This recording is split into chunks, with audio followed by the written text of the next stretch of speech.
Mr. Chair, the position of Undersecretary and Assistant Secretaries and other appointed positions are positions of trust and confidence by the appointing authority.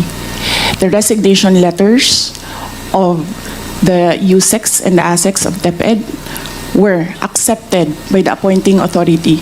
And who is that? Mr. Chair? The President of the Republic of the Philippines. Yes. It is not the Secretary of the Department of Education.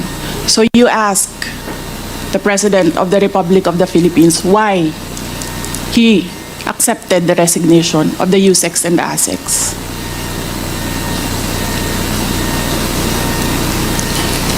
What is the point, Honorable Vice President? Ang sinasabi ko sa inyo, bakit nyo kine-question ang due process? Tanungin nyo ang appointing authority, bakit niya tinanggap ang resignation letter?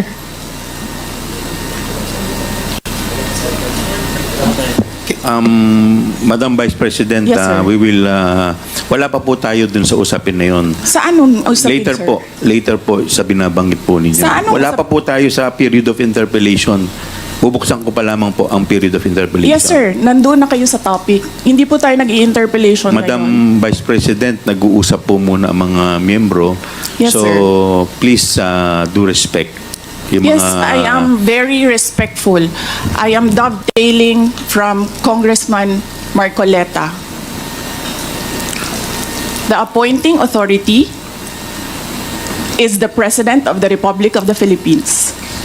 Why are you questioning due process in a discussion of resignation of USECs and ASECs? Wala pa pong nagtatanong about that, Madam Vice President. Sir, kinontempt nyo Madam- na, sir, dinetain nyo na yung tao for due process. Madam Vice President, Sir, nasa loob ng detention ang tao because you questioned due process. Asaan ang explanation ng due process ninyo doon? Nasaan? Madam Vice Tinanong President, kita kanina. I'm sorry, sir. Tinanong kita kanina, sino ang appointing authority? USEC ng ASEC. Anong sagot mo? Secretary. Hindi mo pa po- alam. Hindi pa po ako nagsumasagot. Hindi mo. Nakita kita, sumagot. Camera. Kita sumagot. Sinabi mo, Secretary. Chairman, motion to Hindi suspend ninyo alam for 5 lahat. minutes. 1 Na minute ang reset. nag-a-appoint One ay minute President. suspension is declared by the chair. Right, we're still in the middle of that 1-minute suspension called by Congressman Joel Chua. The Vice President spoke very briefly. I do apologize for that. We weren't able to bring you the audio. Still do not know what the Vice President said in that brief moment, but we're in the middle of this 1-minute suspension after the Vice President insisted on tackling the very topic of due process, to which Congressman Joel Chua said they're not there yet. They haven't even begun the period of interpellation.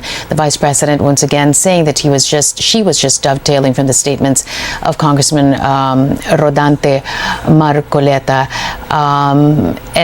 You just see the members of the committee here just really trying to put some order into the inquiry. They were well on their way until the Vice President rose her hand and asked that she be recognized. Again, if you've just tuned in, the Vice President has finally taken her oath. She's now there seated. She is going to, present her statements. Members of the committee will now be free to ask her, and she's now going to be free to tell the truth and nothing but the truth, as she said as she took her oath. Again, I think we hear the Vice President speaking. Control, can you give me some guidance here? Mr. Go ahead. Maybe Yes, Madam Vice Yes. President. You need to reconsider that extension of your detention. It was illegal in the first place. You asked the President why he accepted the resignation. Do not ask due process. Mr. Chairman. Mr. Chair. Yes, Congressman Paduano. Congressman Nakop. Mr. Chair, Madam Vice President, if you have any question insofar as the actions of this committee are concerned, I think the proper remedy is for you to go to the court. Sir, I will go to court. Opo, pero Oo, that is pero where- araw-araw, you are depriving a person of her liberty while I await That is precisely the point, ma'am. the... If our action of detaining your chief of staff is against the law, I think the proper remedy, and I think you're a lawyer, Yes, sir. the proper remedy is to go to the court.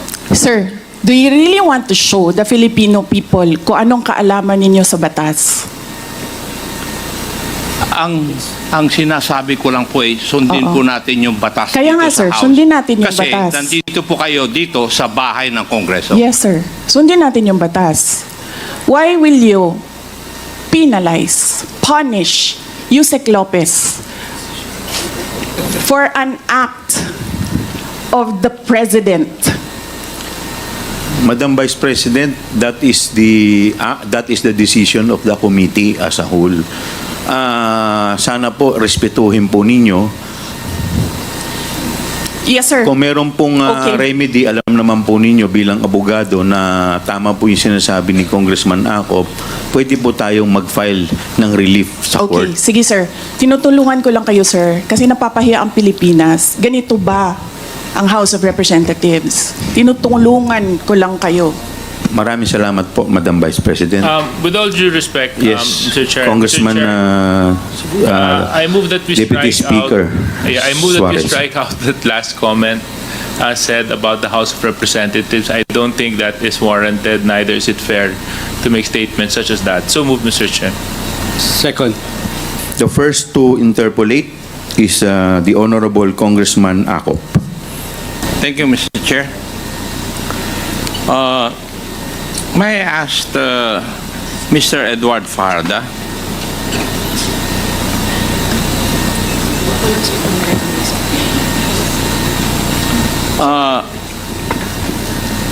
Mr. Farda, you were the special disbursing officer during the period when Vice President Sara Duterte was the Secretary of DepEd. Your Honor, Mr. Edward Farda, you're recognized. Your Honor, Mr. Chair, I confirm. Thank you. Would you also confirm the 3 land bank checks, each amounting to 37.5 million, were issued to you as payee and were encashed by you? Would you confirm that? Mr. Farda, you are recognized. Your Honor, I confirm. Thank you. And would you also confirm that you certified the correctness of the liquidation reports on the use of the DepEd confidential funds and in fact issued the corresponding certification? Would you confirm that?